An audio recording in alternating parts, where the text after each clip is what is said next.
Hi everyone, this is Sarah from The Hooks Given, and today I'm going to show you how I do the spike stitch. I use it in my pattern of the tip top dishcloth coming to my blog. You can subscribe to my newsletter to stay in the loop.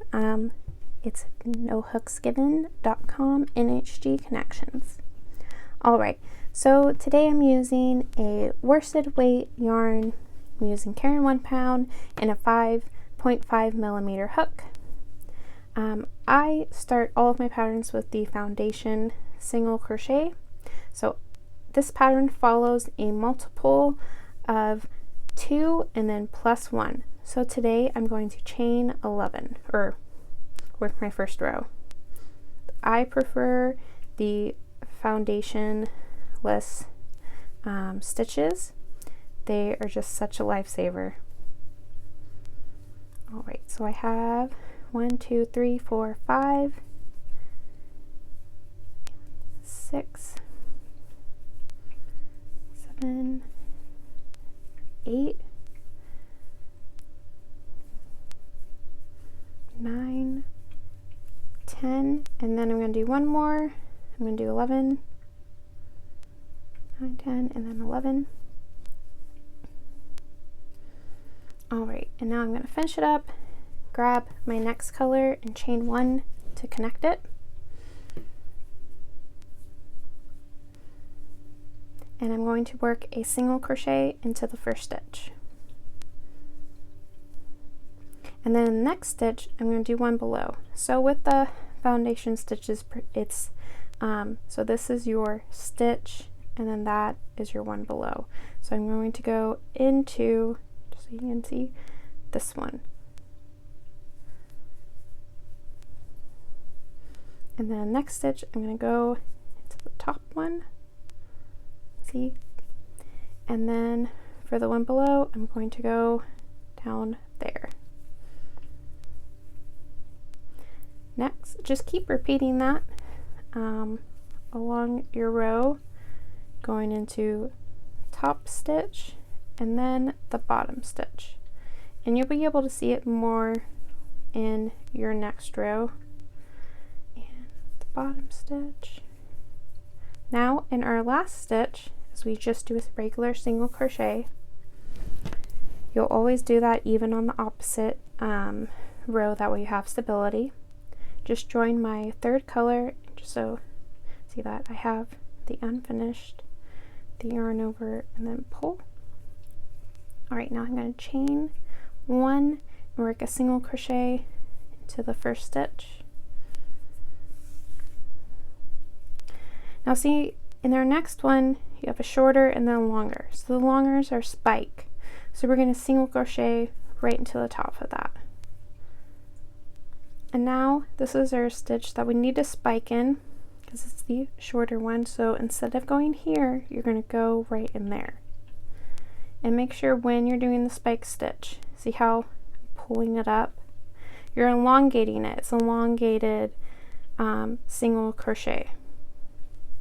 You don't want it too tight, or it can, if you do it too tight like this, you lose all that texture. So you want to make sure you elongate it. And then single crochet in your next one. And as you can see, the spike one, shorter, that's when we need to do the spike stitch in. You just keep repeating that single crochet and then the elongated one, the spike one. And remember to always single crochet into your last one, but this is where we change colors. So the nice part is about doing it 3 colors is that you don't need to cut the ends. You can just bring it up and do it over. This works great when you know you're going to do a border, so you can easily just carry your yarn with you. You want to make sure you don't do it too tight.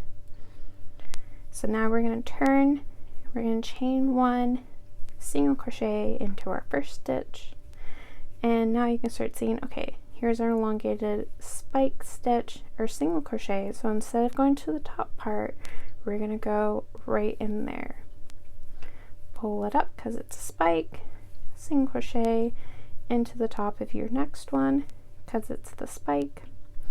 This one was not a spike. Now you can see it starts stacking on the other ones, which is just makes such a really cool texture. Pull it up. I like to make sure my spikes lay right. So this pattern is great for a lot of things. Dishcloths, blankets. It would make a really nice heavy blanket. So when you get to the end, we're going to find our next color, which would have been the teal.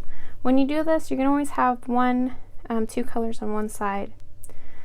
So just make sure that you're just folding it up, the bottom one up to the top. I'll do one more row so you can really see how this texture unfolds. So we're going to chain one, single crochet into our first stitch. That is our spike. So we're going to single crochet into the top of it. This one was a single crochet the last row, so now we're going to do a spike. It's a great beginner stitch. I hope you guys like it and can use it in some patterns of your own, or if you're doing a pattern of someone else's and need to know how to do this stitch. I hope you find it helpful. If you like this video, please go ahead and give it a thumbs up and follow along for more stitch tutorials. Alright, I'll see you guys again.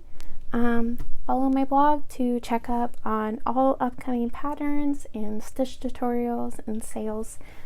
It's nohooksgiven.com, and my newsletter is NHG Connections. Have a wonderful day, you guys. Thank you.